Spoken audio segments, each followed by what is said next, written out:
بسم اللہ الرحمن الرحیم۔ عورت کی خوبصورتی اس کی شکل میں نہیں بلکہ اس کے لفظ میں ہوتی ہے۔ اگر اس کے لفظ بدصورت ہو جائیں تو اس کا خوبصورت چہرہ بھی بدصورت لگنے لگتا ہے۔ دنیا کی خوبصورت عورت ہمیشہ بے قدرے لوگوں کو ملتی ہے۔ دل کے صاف لوگوں کے راستے میں کانٹے ہی ہوتے ہیں۔ عورت کو ہمیشہ ایک ایسے شوہر کی ضرورت ہوتی ہے جو اس کی عزت کرے، ہر کام میں اس کی مدد کرے۔ ایسے مرد کی نہیں جو اسے دنیا کے سامنے ذلیل کرے۔ ایک عورت اپنی زبان کی وجہ سے سب کچھ کھو دیتی ہے، جبکہ ایک عورت اپنی زبان کی وجہ سے سب کچھ حاصل کر لیتی ہے۔ ایک عورت اپنی انا میں اپنے شوہر اور بچوں کو حقیر بنا دیتی ہے۔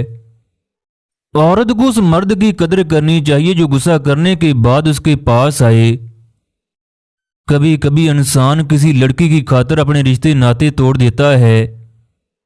اپنوں کے لیے یہ لمحات اذیت ناک ہوتے ہیں۔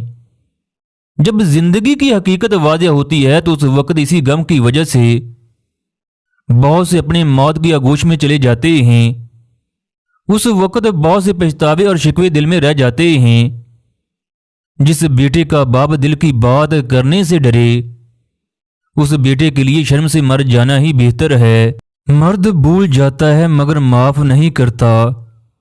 عورت معاف کر دیتی ہے مگر بھولتی نہیں۔ جو عورت بات کرتے وقت اپنی نگاہوں کو نیچے رکھے، بات بات پر زبان لڑکھڑانے لگے، کبھی بات کرتے وقت آگے کی جانب ہو اور کبھی پیچھے کی جانب ہو، اس عورت کے اندر شرافت کی انتہا ہے۔ اسے شادی کرنے والا ہمیشہ فائدہ اٹھائے گا۔